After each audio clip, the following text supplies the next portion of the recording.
What's up? It's me and Kate. She's missed me. Her brother was here for a couple weeks. His name is Bandit. And I was watching him for my other daughter. And Kate didn't like him being in her space in here with me. She's very territorial when she's in here with me. And so she had to be upstairs with her mama and daddy. So Bandit, he's gone. And Kate is over at Zuber. But, so I've had a lot of personal stuff going on. My second oldest daughter, her boyfriend, you want to call it that, he was murdered a couple of weeks ago in broad daylight by this vagrant that was living in the stairwells of their apartment buildings in that area. Apparently, they don't have locks on those common doors, so this person could come and go like he wanted to. And I don't know if words were said. I don't know the story. The police don't release everything that's happened, but the person that did it was caught. But so she's going through some stuff right now, and we're just trying to support her as best we can. And with that, so it's been very hectic of late. I injured my shoulder. I finally got consult for that with the Navy. So I gotta go to physical therapy for my shoulder soon. So I haven't been doing a lot of spinning or drop spinning. Not like I usually do. Okay.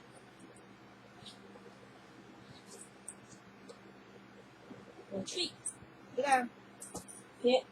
Sit. Good girl.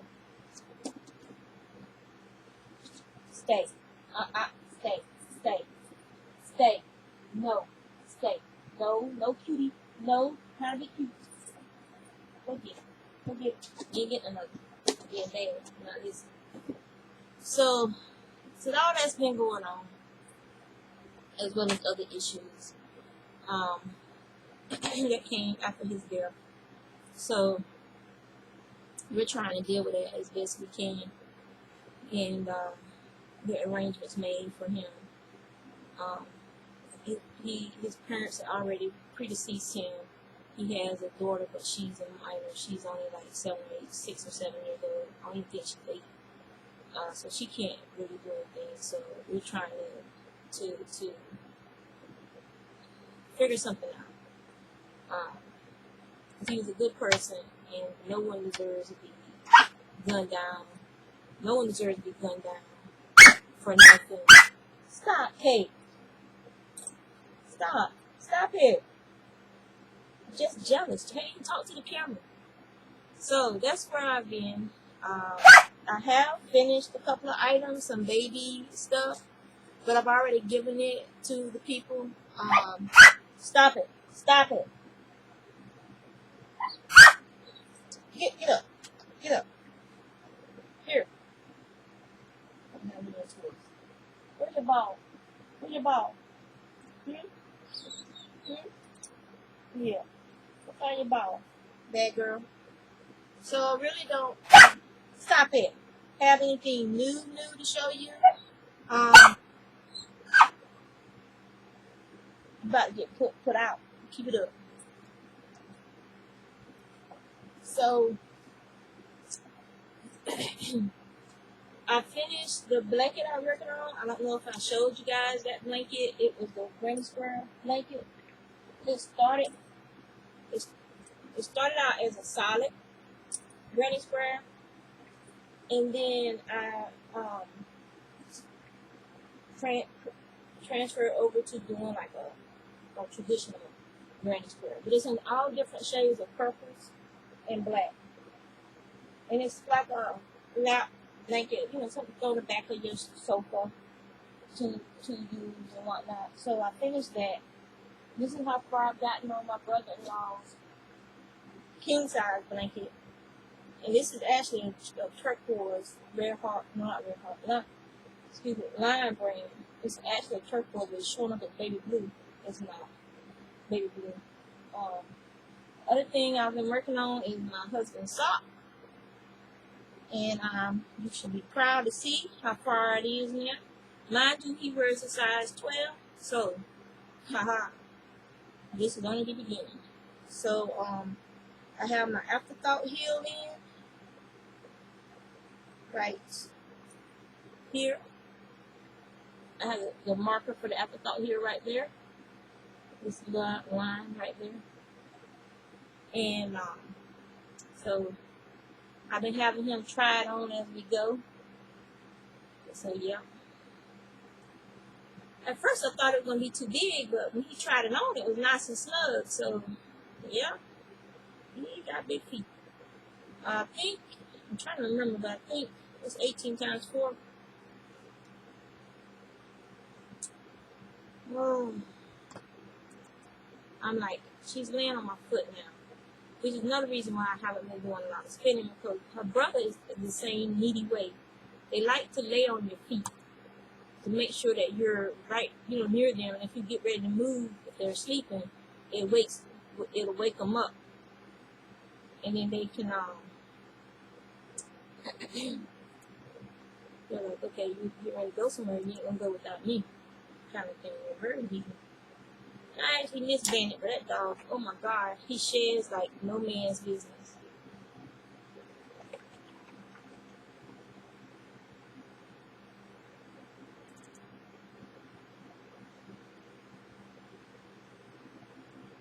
Alright, so 72 stitches. So this is 72 stitches. Alright. I got more little trespassing signs that I have to put up to keep those kids out of my yard. I've been dealing with that again as well. We had gone out to eat, and my husband's truck was in the yard. That didn't deter them. They decided they were going to play football in my yard, around my husband's truck. The ball was hitting my husband's truck, and we came home after we went out to eat, and they're all in my yard playing in my yard. And so we pull up, and they're still like playing in my yard and looking at us like, she gonna say anything to us? Yeah. I mean, I was so mad. I was like, how many times over the past year have I told these kids to stay out of my yard? And I just lost it. With all the things that's going on in our life right now, and health issues and all this other stuff, my sugar levels are creeping back up. So I have to go see a specialist at the Navy Hospital now for my diabetes. And I'm like, wow. It's like very upsetting, because it's like I'm doing everything that they told me to do. I've changed my diet to the point where it's ridiculous how much I say no to in order to try to keep my sugar under control, and yet it's still, my A1C levels are still jacked up. They were down. I got them down to like 9. I have sickle cell trait, so they're going to be higher than normal to begin with. And so I got it down to 9, and 9's creeping back up. The last time I got it done in March, they were at 10. It went from down to 9 to up to 10. And now this time they've gone from 10 up to 13. And I'm like, what else do I need to do? So one of my friends was like, maybe you need to just go vegan, cut out all meats and stuff like that, except for like fish, because I have to have protein. I need protein. I'm not one of those people that's going to be sitting around eating a bunch of beans and stuff to get protein. That ain't going to happen. Fish I can deal with. I have no problem with fish. So I will be eating fish as my protein and just giving up all other meats and see if that works. I don't know what else to do. I lost all this weight and still losing weight and dealing with the diabetes and then the stress from all this crap that's going on. Even though it's not my crap, it's one of my children's crap, but it's your child, and she is not stable right now. Those of you who know me know what I'm talking about. And so you have that worry as well. She just had another trauma in her life, and that's a lot to be dealing with. all the things she's already been through, and then have this happen, you know, it's crazy. So, as you can see, I have a tan. I've been outside in my garden. My arms are broken out, which you probably can't see, but you can kind of see the splotches. That's what happens when I'm out in the sun too long. I break out with a real bad rash on my arms and my neck and stuff, and I have to put this cream that the doctor gives me on it. And I have to wear a hat when I'm outside and long sleeves, but my arms still break out. So I like it when I get my tan. I fit in better. I don't feel like I'm like sickly looking. Like sometimes I feel like I'm sickly looking when all my family is nice and pecan brown and tan and gorgeous brown colors, and then you got me and Pudding looking like we're from a different family sometimes. But I like it when I get my tan. So my tomatoes, my cherry tomatoes, the chocolate cherry tomatoes, and my regular cherry tomatoes, they're both producing now. So I got a handful out, and oh my God, I'm not supposed to be eating tomatoes, but I love them. They break me out. So along with my regular rash that I get from the sun, I also have an extra layer of fine rash that has to do with me eating the tomatoes. So I have to take Benadryl after I eat the tomatoes just to help with the itching from eating the tomatoes.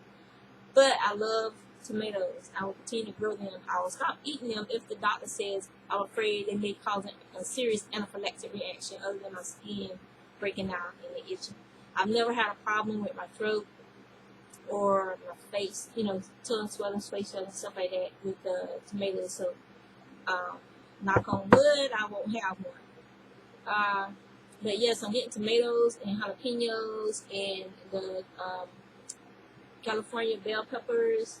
I got 2 out yesterday. The eggplants have fruit on them now. I got up all my potatoes. I got a 5-gallon bucket full with 10 seed potatoes. I got a 5-gallon bucket full. Yeah, I was very surprised at how many potatoes I got from those 10 plants.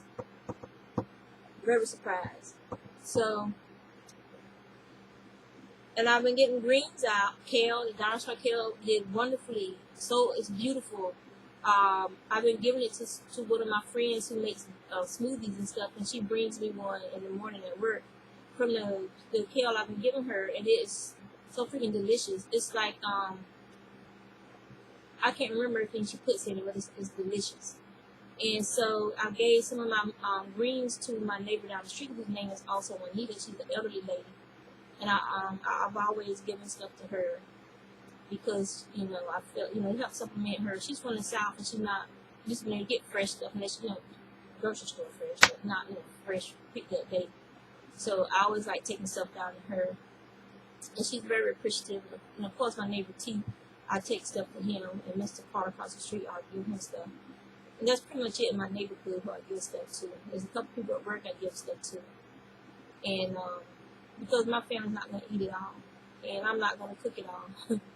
So, yeah, I think I might have to get more into doing the smoothies and stuff, because I gotta get my sugar back down to where it was before. My level was back down to 9 or below. To be working this hard, trying to control it, and then still you think it's under control, it's not showing like it's, you know, sky high. It's just like let's say when I get up in the morning and it's supposed to be somewhere around 120 to 130 when I get up in the morning, it's like at 132, which is very good considering how high I was being when I would get up in the morning. I would wake up in the morning, I would be up in the 300s. And they don't know why my liver releases more sugar into my bloodstream at night, but I have to take the Lantus for that. So I have to take the Lantus at night for that to keep it down in a controllable range. And then I'll check it before I go to lunch. I don't eat heavy breakfast. I eat maybe half a banana, a little bit of apples, maybe some orange, something like that for breakfast, because eating heavy makes me feel sick and queasy. A little light fruit breakfast keeps me going until I got enough fiber with the apple that I'm not hungry until it's my lunchtime. and then I'll check my blood sugar, and it's usually 100 or something below 100, and I have to eat because now it's like, okay, it's starting to drop too fast. And so I always keep something that I like, a hard candy or something that I can pop real fast to get my sugar to start going up. Because they have me carrying around, the little tubes of decorative icing. They have me carrying that around in case my sugar drops. That stuff is too thick and too sweet. It's nasty. It's like just gross. And they're like, it'll make you gag and throw up. That's not going to help you get your sugar level up if you're puking up the stuff that's supposed to be helping you. So, but the piece of hard candy works just as fast. Just hold it there under my tongue, and it'll work just as fast to get my sugar to come up long enough, fast enough for me to just go ahead and eat, and then, the regular digestive processes will take care of the rest of it. So, I know it's a very individualistic disease. I know there's only guidelines to try to help you with your medications and whatnot, and keep it under control, losing the weight and everything like that. But she said, my problem is that I'm simply not making enough insulin. That's my problem. When they do all the blood work and stuff, they're actually checking the natural levels of insulin in my bloodstream, and it's hardly any. So my pancreas is not working. It's not producing insulin. And that's my problem. And then when it does produce insulin, that's when I have these sharp drops in my sugar levels. And then that's why I have to keep something with me all the time, just in case my pancreas wakes up and says, oh, I have a job to do. Never mind, I already have, Novolog in my system and Antus in my system for when it's not working. When it wakes up, it's like I've been overdosed on insulin, so that's why I have to make sure I have something at hand in case my sugar takes a big dive. It's an iffy way to live, but there's nothing I can do about it. I can't go into my body and say, hey, pancreas, are you going to work today? Let me know if you're going to work today. There's no way for my pancreas to say, hey, I'm pumping out insulin today, just like your needles. So there's no way for me to know. I'm pretty sure they're working on some of those new fancy tests where you can just do a little kits where you can just do a little touch, and it can give you an estimate of how much of your natural insulin is in your bloodstream versus your artificial insulin. But it's just an iffy situation with that, and I try to look at it in a humorous way, but I also make sure that I have stuff on hand at work that if my sugar starts dropping. And I know it's when it starts sharply dropping because I'll get the cold sweats. Seriously, like shaking just like that. I can't even hardly hold anything. I'm shaking so bad, and I'm sweating. And it's not just you start sweating at your brow. It's like your whole freaking body just all of a sudden just boom, you're soaking wet with sweat. And you're cold and you're clammy. Your teeth start chattering. That's the kind of sugar drop I'm talking about. And that's why I always make sure I got something on hand in the event that it happens. It's happened to me twice at work, and I don't want it to happen again. So that's why I always try to make sure I have something there so that I can just boom, okay, pop it in my mouth, suck on it, get my sugar levels up, and then I keep like a granola bar or something like that there. Because we're not supposed to have food at our desk, but I'm a diabetic, so I do have something at my desk because I'm not going to die on the job because of that rule, which is stupid, considering I'm a receptionist and I'm a diabetic. No, I'm not going to be sitting there crunching on no bags of chips and stuff like that. It's food that I can eat that you're not going to be paying attention to. I try to keep like some nuts at the desk, peanuts or cashews or something, and I try to keep something sweet at the desk so that if I need to, if I have a sugar drop, it's there. But yeah, I'm not gonna talk about that anymore. So yes, that's what's been going on. That's why I haven't been on. I went to Worldwide Knitting Puppet Day at the Crafting Museum, and I spent because I wanted some spending time, and I met some wonderful people there, some old friends, some new friends, and it was a pleasant experience. I haven't forgot about the yarn. I still need to wash this. As soon as I get it washed, I'll contact you. This was the Arizona blend that you're interested in. It looks brown because of the lighting here today, but trust me, it's a beautiful, beautiful gray blend. So, haven't forgot about that. I need to wash it. I'll probably go ahead and do that when I get off of here. That way it can be dry by the end of the week and be ready to get into the mail to you.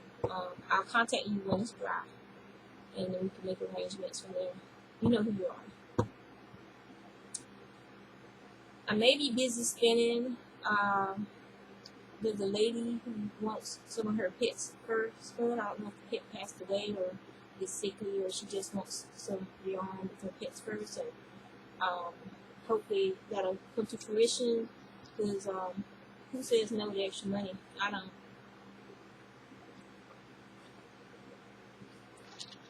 H to the Izzo. My favorite beverage in the world, water.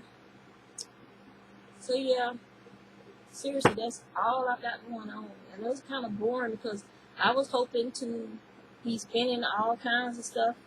Only thing I've been spinning is this that BFL I told you guys about. This I'm on the second bobbin of that fiber. It's beautiful. It's gonna be a great product. So I might. It's nice, and we had a nice weather, nice breeze the last couple of days. So I might end up going out onto the yard, onto the front porch, and sitting and spinning for a while, just to try and get my mind calmed down. I want to get started because now that I want to finish up this other blanket. I got a top to make, not a top, but a cardigan to make. Crochet. I need to get started on that. But I got my own projects that I have picked out. I've showed you guys this magnolia tile before. I want to get started on that. There's a hat I want to do. I just haven't had time or haven't had the energy to want to start. I want to start on it. I just haven't had the energy to start it. And I'm pretty sure you guys can understand. So I'll let you guys go. Yes, I'm still alive. It is what it is, you know. It's like can't catch a break. But yeah. So you guys take care. I will try to be back at the end of the week. Hopefully with the start of that cardigan to show you guys. Hopefully I'll get at least try and go ahead and get some stuff cast on. So hopefully I get my cowl casted on and the fur owl hat casted on. And hopefully I have something to show you guys at the end of the week. I think that's pretty much it. I was babysitting. So if you watch my Instagram, you guys will be seeing everything I've been up to because I will post the pictures there. And so I was babysitting Barbie this week. And you probably can't even hear me because I didn't turn the fan off. I probably sound weird, huh? If you guys can't hear me, I guess I have to redo this video. Alright, take care.